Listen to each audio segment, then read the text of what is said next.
Ni wale watu wenye mamlaka kwenye digital, Danzo, TZA kabisa, unyama ni mwingi. Unyama kaka? Unyama kabisa. Kera sana. Siku hizi mamlaka yako kwenye TV na radio pia. Siku hizi mamlaka yapo TV na radio pia. Ongezeka. Mamlaka. Game unaijua sana Danzo. Kwa heshima. Hivi Michael Jackson ukimtazama unamchukulia kama ni mwanamuziki wa namna gani? Ana vitu vingi sana Michael Jackson, vitu vingi sana ambavyo kimsingi sisi vijana tunatakiwa kujifunza. Moja, alikuwa anawaza nje sana ya box. Wakati muziki wa Marekani wasanii wengi walikuwa wanauza sana kwenye kuonekana, ku slow out parties, kuhakikisha kwamba fame inawapata kwa uzuri.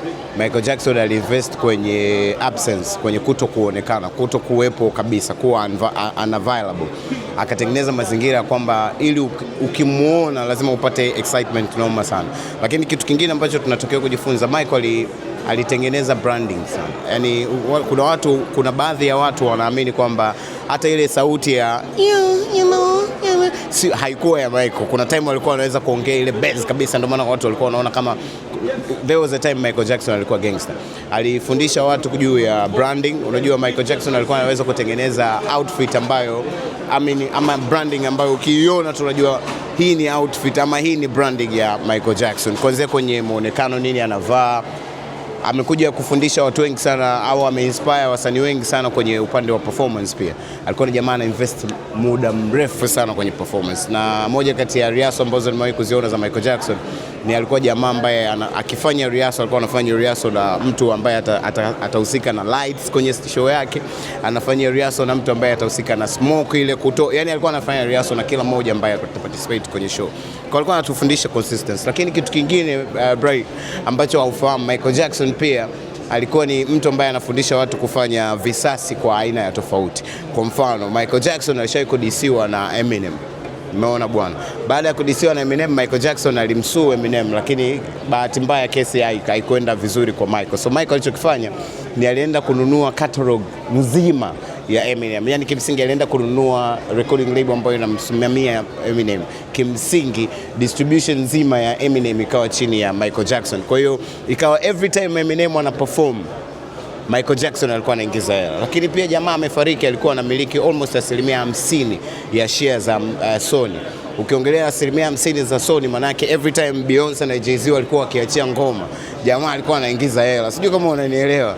Kwa hiyo alitufundisha investment ambayo tunaiona pia wasanii wetu at least sasa hivi wanajitahidi. Mtu kama Diamond, Alikiba wanajipambana kuhakikisha kwamba wanaweka investment tofauti ukiachana na muziki wao. So ni inspiration kubwa sana kutokea kwa Michael Jackson, na kimsingi ni jamaa ambaye bado anaendelea kuishi licha ya kufariki.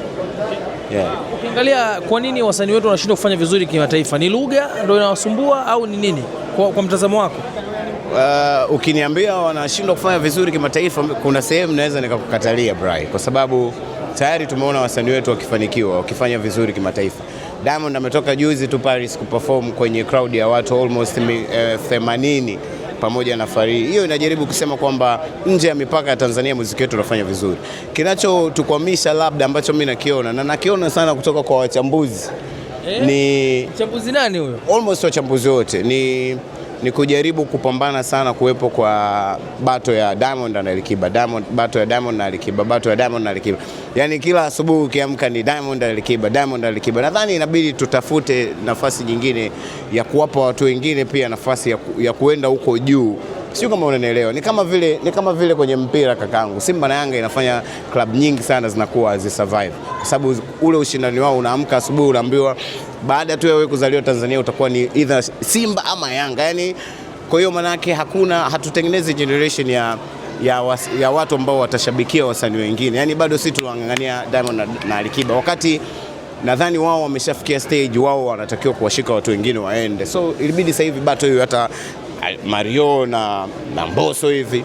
Kila sehemu ukienda Mario na Mbosso, concert zote Mario na Mbosso. Tumeondoka, tutafute tena mwingine, au ikiwezekana tutafute hata watu 15 au 5 wote tuwapeleke juu waondoke. Hizi bato za Diamond na Alikiba zilikuwa kwa ajili ya kuwatengeneza Diamond na Alikiba. Wameshatengenezeka, wamefikia stage wanawatengeneza watu wengine. It's time wachambuzi waangalie na namna nyingine pia ya kupeleka pia talents nyingine, kuongelea pia talents nyingine. Okay, Danzo, ukiangalia katika hawa wachambuzi ambao umewataja hapo, Ni mchambuzi gani ambaye ndo amebezi sana katika Alikiba na Diamond Platinum? Almost what? Lakini kuna sana nani? Wangu mmoja anaitwa Optiger. Optiger bwana, Optiger yani yeye kila asubuhi ni Alikiba akifanya show atataka kuikompea na Diamond. Diamond akifanya show atataka kuikompea na Alikiba. Wapo wengi, kuna mdogo wangu mwingine anaitwa Kendrick. Najua hata baada hapa ataenda kuposti kunilalamikia, lakini sijui wachambuzi wana lengo gani, lakini it's time hao wachambuzi kama ambavyo wanatumika na A-list artists wajaribu pia kutumika, kwa sababu wanatumika na A-list artists, tena wanatumika vibaya.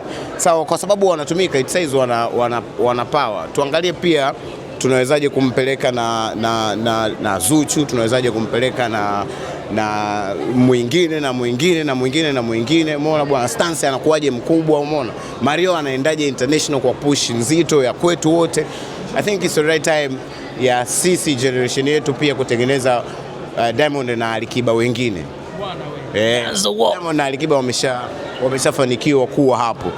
Time ya generation yako Bry, generation ya Elmando, generation ya Ricky, generation ya yule jamaa anafanya bongo FM anaitwa nani Haja, generation ya kila mchambuzi ambao ni wa sasa. Ni time sasa na sisi ifike time tutengeneze kina Diamond na kina Alikiba wengine. Diamond na Alikiba wameshafika, kuna wengine inabidi waende, kina nani inabidi sisi sasa tu homework hiyo hapo. Bwana Danzo, mimi nashukuru sana. Hai.